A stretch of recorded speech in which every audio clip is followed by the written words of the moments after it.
Let's make history.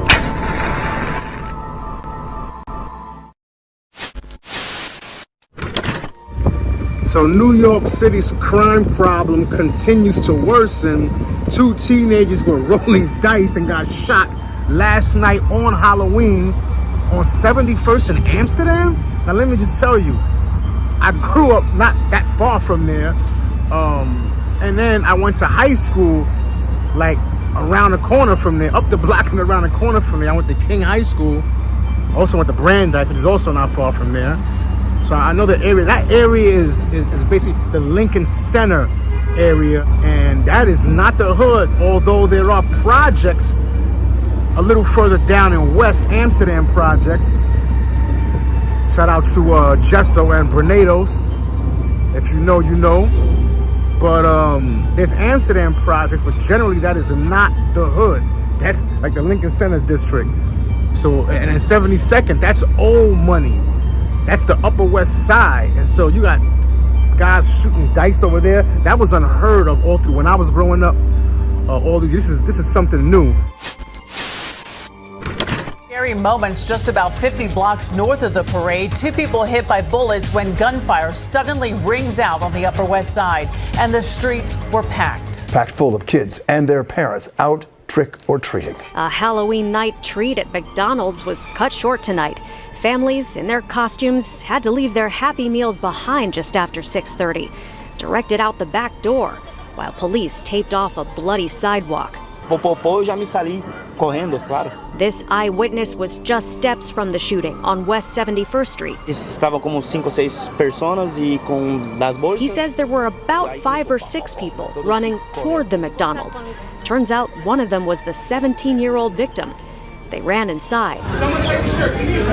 His friends took off their shirts to make a tourniquet for his wounded leg. They were panicking. Yeah. Some of the guys were calling somebody that their friend got shot. Somebody were calling 911. And then like in a few minutes, the police came. The police and curious trick-or-treaters converged on the McDonald's on what was otherwise a warm night of fun, with the Upper West Side streets packed with families and kids in costumes. Some not sure if this Halloween night crime scene was real.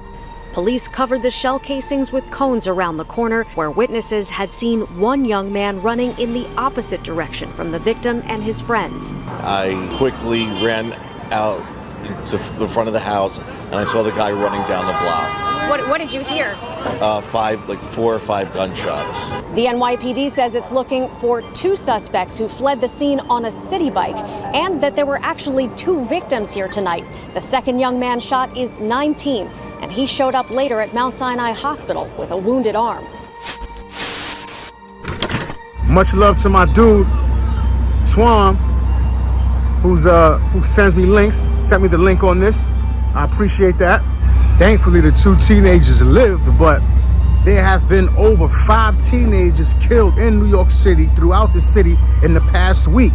In the Bronx, Reverend James A. Polite Ave in Longwood.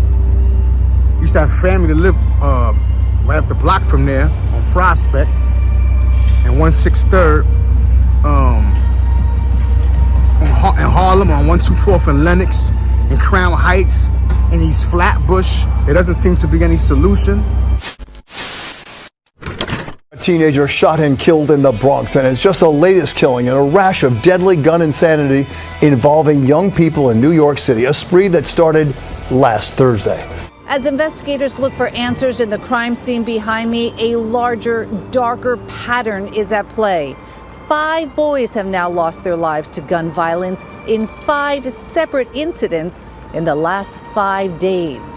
And that's 5 too many. Monday night's murder erupted in the Longwood section of the Bronx. According to police, an 18-year-old boy was shot in the head and body at 7 p.m. and pronounced dead at Lincoln Hospital. The nightly string of killings actually began last Thursday in Harlem.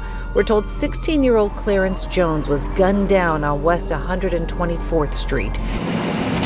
The next night was East Flatbush, Brooklyn. Police report 15-year-old Malachi DeBerry was fatally shot just steps from his home in East Flatbush, followed by a 16-year-old boy killed in the Fort Greene section of Brooklyn Saturday night. Sunday was no day of rest. According to authorities, 15-year-old Tristan Sanders was shot and killed in Crown Heights. And now, Monday night, a fifth young life claimed by gun violence in as many days. So far, no arrest in any of the murders as teenage conflict is resolved not with words, but with deadly violence.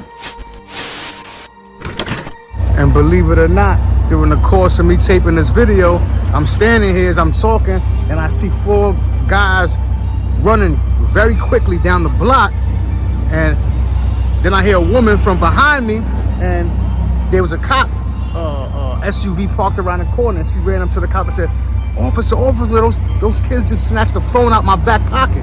Jumped in the cop car, and they just sped around the corner trying to go catch him. That's what we're dealing with here in New York City. This is early in the afternoon, nice day, and you have this madness going on. Leave your thoughts in the comments. Don't forget to hit that like button. Subscribe to Will Flores TV on YouTube. Follow me on Instagram, TikTok, and X.